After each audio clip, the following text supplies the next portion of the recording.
If it ain't broke, don't fix it. I'm sure you've all heard that saying before. Well, that was the mentality Hyundai chose with the updated Tucson. And while at first glance it looks pretty much the same, there are some changes, and today we're going to find out whether it's still good value for money in the SUV segment.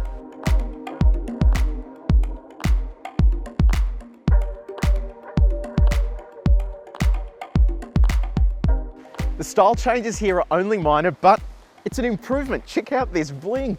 That is some serious chrome there, and it looks nice offset against that blue color. You also notice these new headlights and the LED running gear. They're full of LED lights now. When the high beams come on, this thing literally lights up the world. The back has also had a minor change as well with a new set of lights and just a couple of minor cosmetic changes. But it's the inside that I'm most excited about. Let's have a look. The back seat here in the Tucson is a familiar place, which means you get really good toe room, excellent knee room, and that's despite the fact this seat is quite far back. Headroom's also good, even with this awesome looking panoramic roof. In terms of creature comforts, center armrest there with two cup holders, and a welcome addition is USB charging. It means you can plug your devices in and have them charging away while you're driving. We're in the top spec Highlander model here, and it's fitted with this optional beige interior.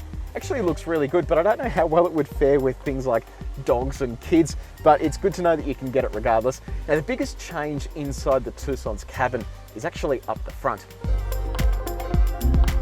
While the theme with Tucson has been minor changes, it's up the front here where it's really stepped up a notch. Have a look at this 8-inch infotainment system. It looks fantastic. It's super high resolution, and the entry level comes with a 7-inch version of this, but this has inbuilt navigation, Apple CarPlay, Android Auto, and it's super easy to use as well. In terms of creature comforts, if you have a phone with wireless charging capability, whack it down there and have a look at that. It starts charging. It is a very cool system, and it means you don't need to have cables. On the topic of phones, Hyundai has released a very cool system that allows you to connect to the car remotely. It's called AutoLink, and the way that it works is you install the app, and as part of your service plan with Hyundai, it's free of charge. So as long as you keep getting the car service there, it doesn't cost you anything. From that app, you can remotely start the car, unlock it, lock it, see where it's located, see your driving history. It is an awesome system, and something that to date you've only really been able to find on much more expensive cars. Throughout the cabin here you have plenty of storage, which is good news for an SUV, and then some great creature comforts on the top spec model, such as heated and cooled seats, a heated steering wheel for those really cold days, and a cracking Infinity 8-speaker sound system with a subwoofer as well. But as part of the facelift, Hyundai's made some changes to the ride, the handling and the steering. So let's hit the road and see if it's just as good as we remember it.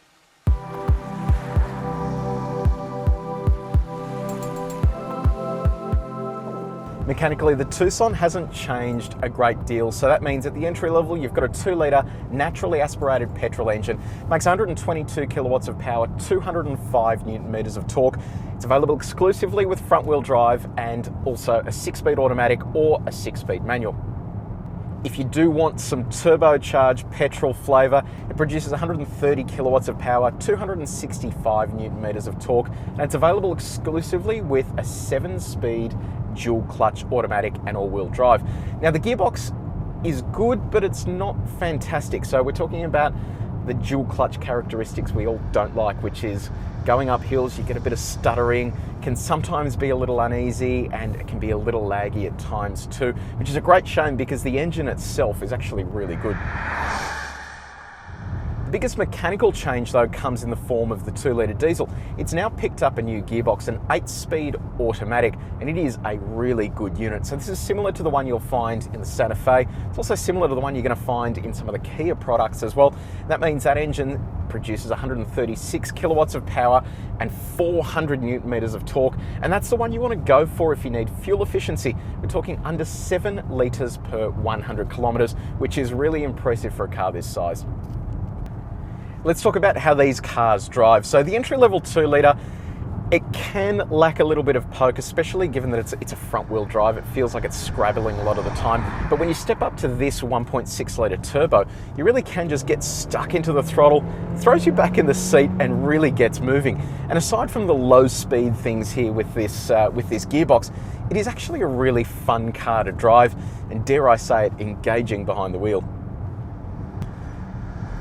When you move up to that diesel, the new Gearbox has really improved that package. The diesel has plenty of mid-range torque, and when you're overtaking and really wanting to get stuck into it, it gives you that push in the back that you need. And the 8-speed auto is never really hunting for gears, which can happen with some of these gearboxes that have far too many ratios. So it is a really good package there, and arguably it's the pick of the bunch, because where the petrol sort of has that liveliness, it can use a little bit more fuel, whereas the diesel gives you that good middle ground between the performance and the efficiency you need for an SUV.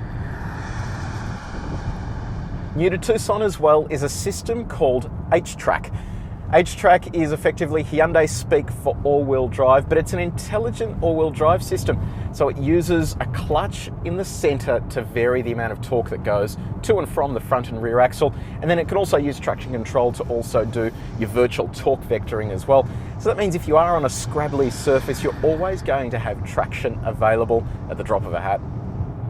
Hyundai prides itself on its local ride and handling tuning program. As part of this, Hyundai uses engineers locally to do a bespoke tune for these cars in Australia. And that means this car's had over 40 revisions of front and rear dampers to get it to the level where it is today.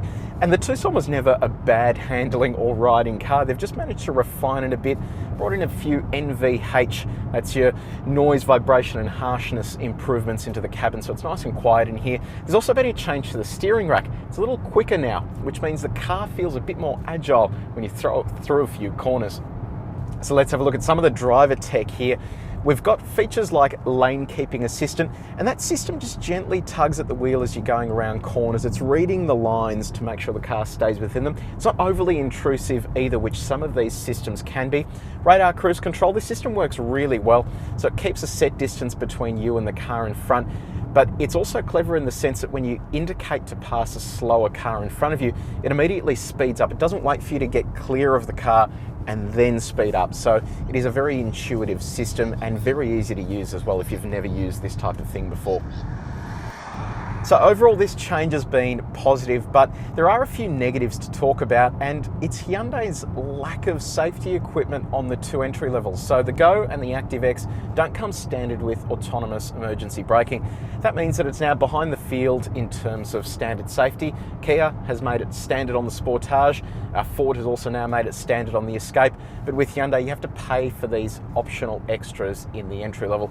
And while it is a better system here in the Hyundai, it uses a higher tech setup, consumers don't really care. They just want that equipment on their entry-level SUV. The other thing that I find consistently annoying with Hyundais and Kias is when you press the voice button here and you've got your phone paired to Bluetooth, nothing happens. It only works when you're in Apple CarPlay or an Android Auto connection. Now that's not the same as a lot of other cars on the market where you press that button and it allows you to put voice commands through to Siri or the Google equivalent. It's just one of those small things that you're going to find annoying over the longer term.